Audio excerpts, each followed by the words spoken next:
Всем привет! Сегодня второй день подготовки к тесту Celpip. Сегодня мы начнем с части listening, problem solving, 8 questions. Уже началась лекция. У нас будет 8 и 3 части. Первый это general meaning. Second one is specific information. And third one is interference. We will have two speakers. One speaker wants to help the other with a problem. Usually it's man and woman. First tip is prepare in advance the sheet to make note, like here. See? Sheet, man, woman. Again, show you my notes and we'll answer 2 more practice questions. So here's the rest of the conversation. Here we go. The difference between the $14 lunch sandwiches and the $20 dinner sandwiches? The dinner sandwich includes fries, salad, and dessert. The lunch sandwich only includes fries. And we can order either? That's right. You can order anything from the whole menu. I've never had any of the sandwiches listed here. What's the Reuben sandwich? The picture makes it look delicious. It is delicious. The filling is corned beef, sauerkraut, and Swiss cheese between 2 slices of rye bread. You can have it cold or toasted. That does sound good, but what's sauerkraut? It's fermented cabbage. It's soft and sour. It's delicious with the meat, especially when the sandwich is warm. Okay, so what's this Philly cheesesteak sandwich? Also delicious. It's lots of beef slices with cheese, sautéed mushrooms, and caramelized onions on a big white roll. Okay, we'll have one of each from the dinner menu. We'll have a big meal and enjoy the restaurant before it gets too busy. It does get busy here with the evening entertainment. All right, so that's the end of that part of the conversation. So I'll show you the notes that I got down there. Again, I made the notes a little bigger so we can see them all clearly together. So the very first thing that the man was questioning is the difference between the lunch and the dinner sandwiches. Now, he mentioned the cost, so I went ahead and wrote down those numbers just because it's really quick to do that. So I guess it's the $14 lunch versus the $20 dinner sandwich. So I went ahead and put a question mark in because, again, looking at your notes later, it's helpful for all of us to understand what is being stated as a fact and perhaps what is being asked and answered later. Include fries, salad, and dessert, but the lunch sandwiches only have fries. So again, I just went with the letter F to represent fries because I knew in my mind what that meant since I had just written the word fries right above that. So the man then starts asking several questions all about the different sandwiches and the ingredients. So again, question mark there for the Reuben. The woman, the server, lists the detailed ingredient list. So she says it's corned beef, sauerkraut. Now sauerkraut's an unusual ingredient that some of us maybe have never even heard of. I went ahead and wrote down a short form like this, S-A-U-R. I've not even spelled that correctly, but that doesn't matter. As long as I know what that means, that's the main point here. So there's sauerkraut on the sandwich. There's Swiss cheese, rye bread, and she does say you could have it cold or toasted. So of course the man wants to know what sauerkraut is. So that was his next question. The woman responds that it's fermented cabbage. And she describes it as being quite soft and sour. The last question this man asks is all about the Philly cheesesteak sandwich. And the server tells him that that includes beef slices, cheese, mushrooms, caramelized onions on a white roll.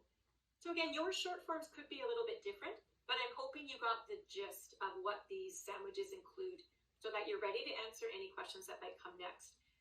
The man finishes this part of the dialogue by saying that they'll order one of each dinner sandwich. So what that means then, it looks like they're going to get a Reuben and a Philly cheesesteak. So just in my own mind, I'm tucking that detail away in case it comes up later. And he finishes by saying that they'd like to eat now. I remember it's only 3 p.m. That was discussed in the first part. So they're going to eat now, mid-afternoon, because it's quiet, he says. And the server confirms, she says, that it gets quite busy with the evening entertainment.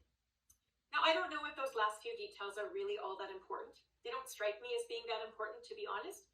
But since I had the time to write them down anyway, I just went ahead and did that. I think the more details you can get down on the notes.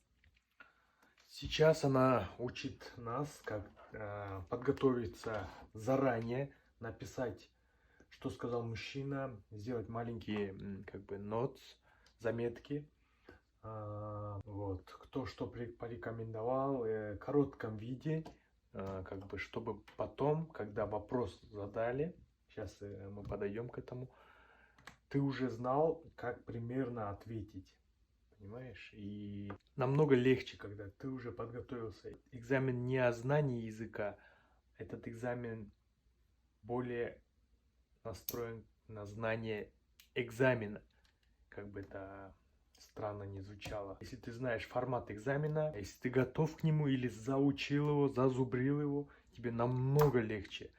Даже если твой английский не идеален, ты можешь сдать пару баллов выше. А эти баллы жизненно необходимы тебе. Вот для твоего будущего. Так что, ребята, давайте вместе это делать. The better, because all you need to do next is listen to the questions and pull out the relevant details. So you can see the same notes here that we've already talked about on the left. We're now going to listen to the fourth question of 8. So same as before, you'll hear this question read out loud to you just once. You've got your 4 answer choices in front of you. So I'm going to give you about 20 seconds or so. You're welcome to guess in the live chat there, if you'd like. And if we get any answers in time, maybe Ashwani can read them out. Here we go. 4.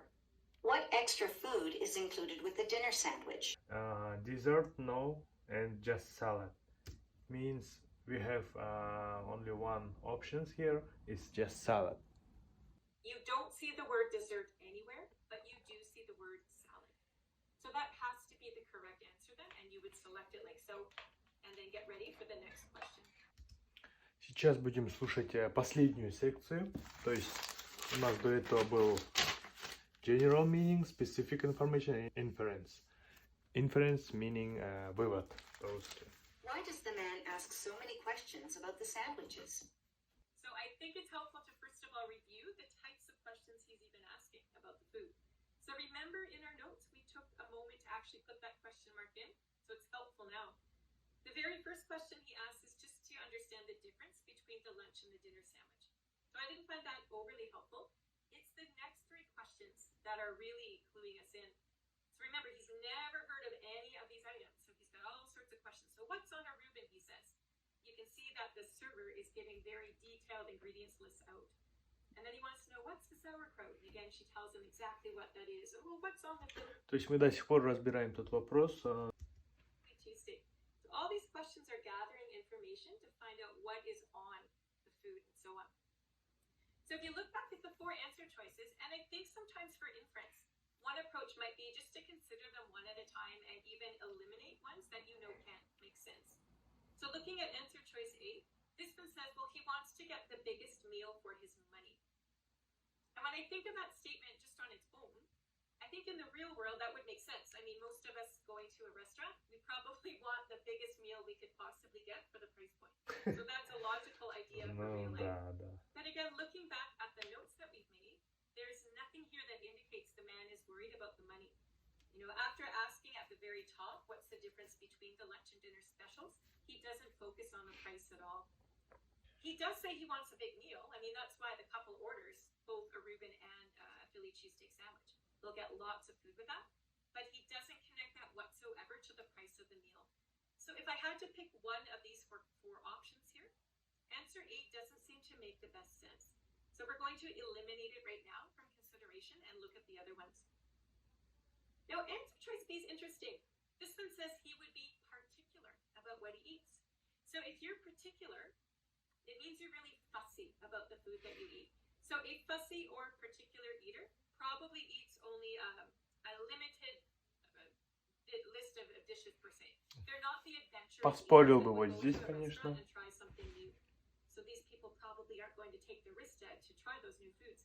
And again, when you look at how this man's never heard of any of these ingredients, and sauerkraut is, I think, the most unusual ingredient on this list. If you've never had it, fermented cabbage isn't a very common dish, at least not not in my world, not among my family and friends, and perhaps elsewhere as well. So for somebody to still understand that all of these ingredients are brand new to them, but to go ahead and order both the Reuben and the Philly cheesesteak anyway, that tells me that this man is open to trying new foods. So he's really not that particular at all. So answer choice B, it just doesn't. Все, я профукал свои баллы.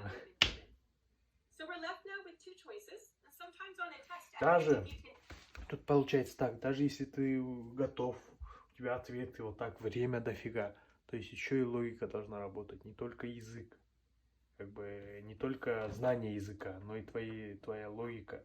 Как это тяжело рассказать. Короче, просто поехали. narrow it down. And if you're still not sure at this point, at least now you've got a 50-50 chance of guessing the correct answer. So answer choice C says he wants something different from his wife's meal. And answer choice D is talking about how he wonders what the food will taste like. So answer choice C, although the man does order one of each sandwich, he says nothing about his wife whatsoever in this whole part of the conversation. She wasn't even mentioned. So I don't think he's too concerned about having something different from his wife's meal. So if we don't go with answer choice C, the only answer really that we have left is D. So this one says he's wondering what the food will taste like. And that just makes the most logical sense. А что Why else насчет would he ask, well, what's on the Reuben? этого? Oh, sauerkraut. I've never heard of that. What is sauerkraut? And he finds out it's a soft, sour, fermented cabbage dish. And then, oh, what's on the Philly cheesesteak sandwich? So after he gathers all of the answers or all the information from the server, he goes ahead and he orders those two sandwiches. So answer choice D just makes the most logical sense. So that's an example of drawing a logical conclusion based on the information in the dialogue. We can't base the information on our own real-world experience. It has to be based on what the man is talking about. So that's maybe the best distinction to make here on your Celpip listening. So that was question 5 of 8. What would happen on the test is you would finish with the third part of the conversation. So in other words, there are the notes for part 2. You would again just draw your bar across and perhaps number this section as part 3. You get ready to listen to the final part of this conversation between the server and the customer. Write your notes and answer strategy. Because what we've been doing here with our listening part 1, the key for the list, any of the dialogue once. That includes the questions. They're read out loud to you, so you really need to pay close attention. Because if you're daydreaming and you miss something, there's no chance to go back and replay anything. So I think if you're actually taking notes while you're listening, that's going to force your ear to be open to gathering all of the key points. There is a picture, remember, right before you hear the dialogue. So have a look at your picture, read that introductory statement, and set up your notes in the first place. So it only takes about 4 seconds to draw that little T chart with 2 columns. You put the words man, woman at the top, and then we know that one's the customer and one's the server. So that helped us up just before we heard the conversation. And of course, then it's a matter of pulling out all of those key details. So keep your notes as short and... То есть концовка видео и основные выводы. Ты будешь один раз только слушать аудио, делай заметки, пока ты слушаешь. Там еще будет перед началом фотография, где будет рассказываться кто, что, например, мужчина и женщина. У тебя будет время перед началом прослушивания аудио, можешь подготовиться, написать, сделать заметки. Write down keywords, only use short form and size symbols. Пиши ключевые слова, только используй короткие формы и символы. Например, если деньги это $, если согласен, то плюс, а не согласен минус и тому подобное.